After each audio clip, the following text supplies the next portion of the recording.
Assalamualaikum warahmatullahi wabarakatuh. Perkenalkan, nama saya Kevin Ananda Putra dengan NIM 2004 010 72123 dari kelas IT 302 Prodi Teknik Informatika PJJ Universitas Siber Asia. Ya baik, pada video kali ini saya akan menjawab pertanyaan-pertanyaan, dan pertanyaan-pertanyaan ini adalah bagian daripada ujian akhir semester pada mata kuliah Sistem Operasi yang diampu oleh dosen kami, Pak Raden Muhammad Firzatullah, SPD MKOM. Ya baik, tanpa membuang waktu, mungkin langsung saja saya masuk untuk menjawab pertanyaan-pertanyaannya. Nah, di sini pertanyaan pertamanya, apa itu sistem operasi? Nah, sistem operasi itu merupakan suatu sistem perangkat lunak yang mengatur sumber daya dari perangkat keras dan perangkat lunak, serta mempunyai fungsi untuk mengontrol seluruh aktivitas yang sudah dilakukan komputer. Nah, jadi sistem operasi ini merupakan software yang digunakan pada komputer. Nah, gunanya ini, si sistem operasi dia akan mengontrol setiap aktivitas yang ada pada komputer. Nah, misalkan kayak input seperti cursor mouse yang kita geser ini diproses ya oleh sistem operasi atau dikendalikan oleh sistem operasi. Nah, jadi sistem operasi itu merupakan sebuah penghubung antara pengguna dari komputer dengan perangkat keras komputer. Nah, ini misalkan seperti ini mouse-nya. Nah, mouse dan komputer itu dia akan saling berelasi karena adanya sistem operasi ya. Oke, itu mungkin untuk jawaban pada soal pertama. Lalu kemudian pada soal kedua, yaitu sebutkan karakteristik dari sistem operasi open source dan juga closed source. Nah, jadi pada karakteristik pada sistem operasi open source ini tidak berbeda jauh ya dengan sistem operasi closed source. Nah, perbedaannya itu ada pada lisensi dan juga fitur yang ditawarkan. Nah, untuk sistem operasi open source ini bisa didapatkan secara gratis atau tanpa ada pungutan biaya sama sekali. Kemudian selain itu, setiap perangkat lunak yang juga termasuk perangkat gratis ya atau open source bisa kompatibel dengan sistem operasi open source. Jadi kita mungkin ya setiap hari kita sering menggunakan perangkat-perangkat lunak yang komersial seperti Microsoft Windows ya sebagai sistem operasinya. Nah, di situ untuk sistem operasi Microsoft Windows ini dia memiliki software, diantaranya itu ada Microsoft Office yang digunakan sebagai aplikasi perkantoran seperti Microsoft Office Word, Microsoft Office Excel, dan juga PPT. Nah, itu bentuk dari Microsoft Office ya. Nah, selanjutnya ada juga Adobe Photoshop dan CorelDRAW yang digunakan sebagai aplikasi untuk mendesain dan juga menggambar. Kemudian ada Microsoft Visio yang digunakan sebagai aplikasi untuk membuat diagram, dan juga ada Microsoft Outlook yang digunakan untuk membaca atau menerima email. Dan juga ada satu lagi nih aplikasi atau perangkat lunak dari Microsoft yang cukup banyak digunakan, yaitu Microsoft Project yang digunakan sebagai aplikasi untuk melakukan manajemen proyek. Nah, namun perangkat lunak tersebut memiliki lisensi yang berarti kita harus membayar sejumlah uang untuk mendapatkannya. Nah, karena itulah dibentuknya suatu perangkat lunak yang diharapkan bisa dijangkau oleh banyak orang. Nah, perangkat lunak tersebut adalah open source ya. Oke, selanjutnya mungkin kita akan membahas sedikit tentang kekurangan dan kelebihannya pada open source ini. Jadi kelebihan daripada open source yaitu diantaranya banyak tenaga atau sumber daya yang berperan untuk mengerjakan proyek. Kemudian kesalahan atau bugs, error lebih cepat ditemukan dan diperbaiki. Kemudian kualitas hasil lebih terjamin karena komunitas melakukan evaluasi. Kemudian lebih aman, hemat biaya, dan tidak mengulangi development. Nah, Itu untuk kelebihannya ya, untuk kelebihan sistem operasi open source. Nah, kemudian di sini kita akan membahas tentang kekurangannya. Nah, kekurangannya itu sumber daya yang dapat memanfaatkan open source ya. Jadi kita tidak bisa menggunakan source lain, misalkan closed source, kita hanya bisa menggunakan open source. Nah, kemudian tidak adanya proteksi dari haki, yaitu mungkin sekilas mengenai open source. Kemudian selanjutnya kita akan membahas tentang closed source. Nah, kemudian mengenai sistem operasi closed source ini adalah kebalikan dari open source, di mana source code-nya tidak dibuka untuk umum, dan sang pemilik kode yang dalam konteks ini closed source ya bisa membagi source code-nya melalui lisensi, entah itu secara gratis maupun berbayar.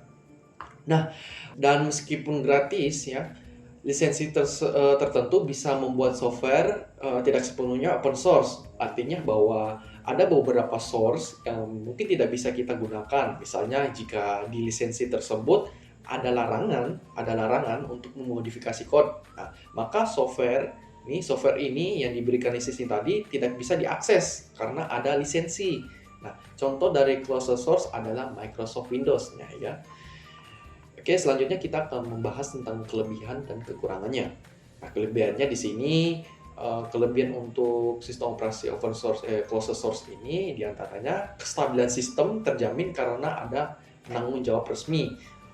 Lalu kemudian support langsung dari pemilik aplikasi atau program, mudah mendapat sertifikasi, lebih mudah digunakan, dipelajari, dan dipahami karena mayoritas pengguna menggunakannya. Itu untuk kelebihannya. Selanjutnya untuk kekurangannya. Nah, untuk kekurangannya ini lumayan banyak ya. Tidak ada support khusus. Lalu kemudian celah mudah terbuka dan bisa dimanfaatkan oleh oknum-oknum tertentu untuk melakukan crack ya. Selanjutnya sulit untuk mendapat sertifikasi, adanya lisensi yang harus ke pengguna untuk mengeluarkan biaya untuk mendapatkannya. Kemudian selanjutnya pengembangannya terbatas, diperlukannya antivirus, aplikasinya umum, tersedia berbayar, dan deteksi kelemahan aplikasi harus menunggu feedback dari pengguna. Ya, jadi itu mengenai karakteristik dari sistem operasi open source dan juga closed source. Oke. Selanjutnya pada soal ketiga di sini gambarkan skema dari sistem komputer. Nah, skema untuk dasar sistem komputer di sini saya menggambarnya menggunakan maksudnya saya di sini menggambarnya menggunakan Draw.io di sini. Pada skema sistem komputer ini simpelnya seperti ini. Di sini ada input, di sini ada output, kemudian di sini ada port ya. Port ini adalah sebagai tempat untuk menampung input dan juga output. Nah, misalkan di sini input dia masuk kepada port, kemudian dari port ini, dari inputan tadi datanya akan dikirim melalui bus ya, menggunakan bus, lalu diproses di sini di bagian unit pemrosesan, lalu selanjutnya akan dibawa ke memori utama. Nah, setelah dari memori utama dikembalikan lagi ke pemrosesan ya. Jadi inputan tadi diproses lalu dimasukkan ke memori utama, kemudian memori utama mengembalikan lagi ke pemrosesan. Nah, nanti pemrosesan ini selanjutnya akan kembali lagi ke port ya. Nah, nanti setelah itu input tadi sudah diproses, selanjutnya akan dikeluarkan di sini menjadi output. Jadi mungkin itu penjelasan singkat mengenai gambaran untuk sistem komputer. Selanjutnya pada soal keempat, jelaskan apa itu perangkat input, proses, output, dan memori beserta perangkatnya. Nah, pertama ada perangkat input. Di sini kita akan membahas perangkat input. Jadi perangkat input adalah alat yang berfungsi untuk memasukkan data dari luar sistem ke dalam sistem komputer. Nah, data yang masuk kemudian akan ditransformasikan dalam sebuah informasi berupa data-data atau perintah pada komputer. Lalu selanjutnya mengenai perangkat output. Nah, perangkat output kebalikan daripada input. Nah, ini perangkat output adalah perangkat komputer yang digunakan untuk menampilkan atau menyampaikan informasi kepada penggunanya. Informasi yang ditampilkan oleh komputer sudah diterjemahkan oleh teknologi komputer itu sendiri sehingga dapat dipahami penggunanya dengan mudah. Selanjutnya mengenai perangkat pemrosesan. Nah, perangkat pemrosesan adalah komponen perangkat keras komputer yang membantu menangani penyimpanan dan pengambilan informasi di komputer. Perangkat pemrosesan memainkan peran utama dalam operasi pemrosesan. Perangkat ini digunakan untuk mengelola data dengan menggunakan instruksi dari program. Nah, perangkat pemrosesan ini seperti CPU ya. Maaf tadi saya belum menjelaskan tentang perangkat input. Nah, contoh untuk perangkat input itu seperti mouse, keyboard, scanner, dan printer ya, itu contoh input. Lalu kemudian untuk output seperti monitor ya, karena dia menampilkan output atau tampilan, maka perangkat output contohnya adalah monitor. Nah, untuk perangkat pemrosesan ini contoh perangkatnya adalah CPU ya. Nah, CPU atau prosesor yang kita bisa lihat yang kecil itu kotak ya, itu merupakan perangkat pemrosesan. Lalu selanjutnya ada memori utama. Nah, memori utama merupakan media penyimpanan dalam bentuk array yang disusun word atau byte. Kapasitas dari simpanannya bisa jutaan susunan. Setiap word atau byte mempunyai alamat tersendiri. Data yang disimpan pada memori utama ini bersifat volatile. Artinya, data yang disimpan bersifat sementara dan dipertahankan oleh sumber-sumber listrik. Apabila sumber listrik dimatikan, maka dayanya akan hilang. Maaf tadi terbalik ya. Untuk perangkat pemrosesan ini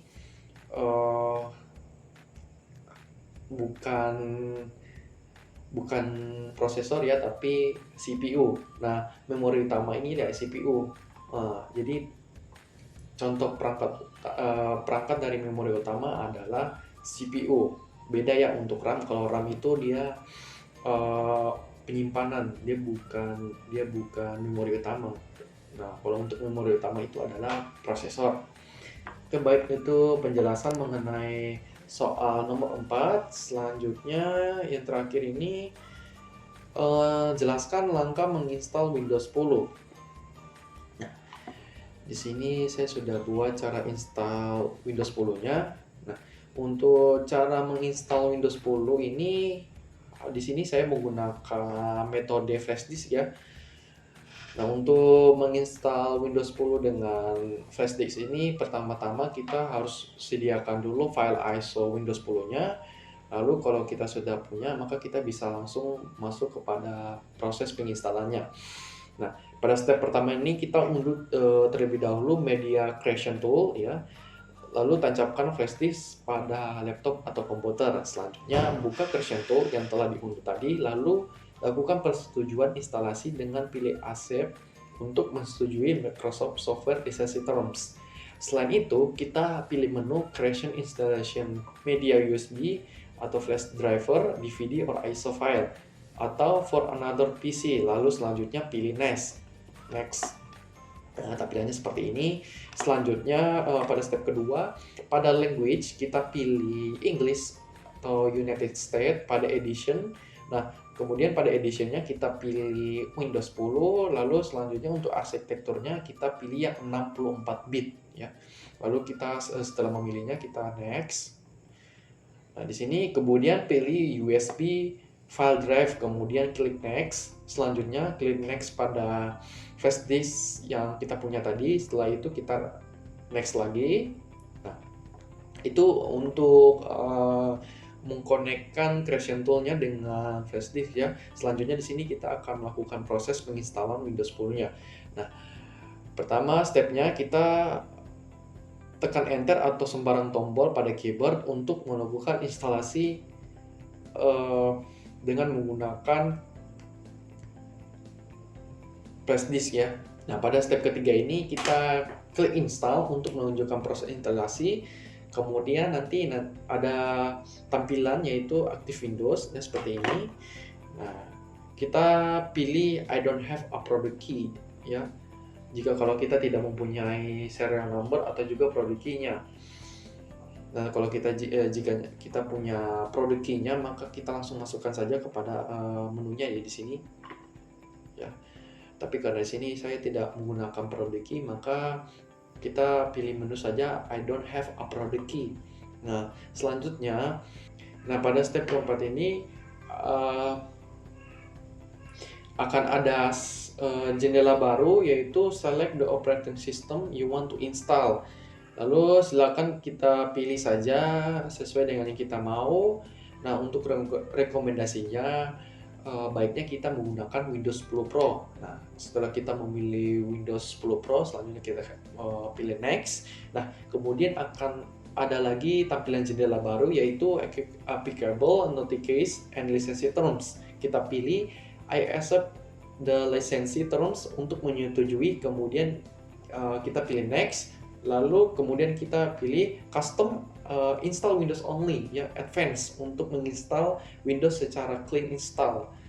Nah, itu untuk proses install Windows-nya. Selanjutnya di sini setelah menginstal kita membuat partisi pada hard disk ya. Nah, untuk step pertama melakukan partisi pada hard disk ini, step pertama kita pilih new untuk membuat partisi, lalu isikan beberapa gigabyte partisi yang ingin kita buat. Contohnya di sini kita menggunakan 180 GB, maka dalam MB adalah 128.000 MB.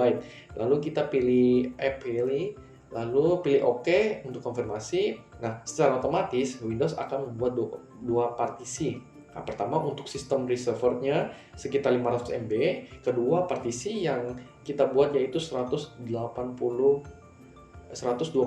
GB.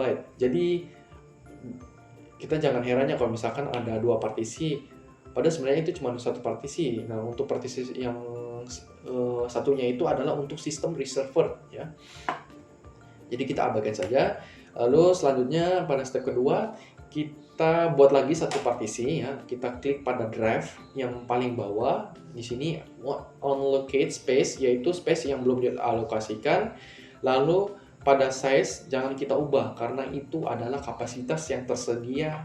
Lalu kita kemudian pilih. Selanjutnya kita klik pada partisi yang ingin kita install. Nah, contohnya di sini kita ingin menginstal partition 2 sesuai rencana kita tadi yang di atas. Jadi kita pilih partition 2 lalu klik next. Nah, nanti kita tunggu saja prosesnya seperti ini. Nah, itu sebenarnya sudah selesai ya proses installnya. Jadi komputer kita sudah bisa menggunakan sistem operasi Windows 10 ya. Nah, adapun step-step lainnya itu seperti memasukkan nama pengguna dan juga paspor, mengubah daerah, mengubah layout dan sebagainya. Wah, itu mungkin tidak masuk kepada pembahasan ini, jadi saya skip saja. Nah, itu mungkin sekian untuk jawaban nomor 5 ya. Ya baik, mungkin itu saja yang bisa saya sampaikan pada video kali ini. Mohon maaf apabila ada kesalahan kata atau pemaparan pada jawabannya. Saya mohon maaf dan terima kasih atas perhatiannya. Wassalamualaikum warahmatullahi wabarakatuh.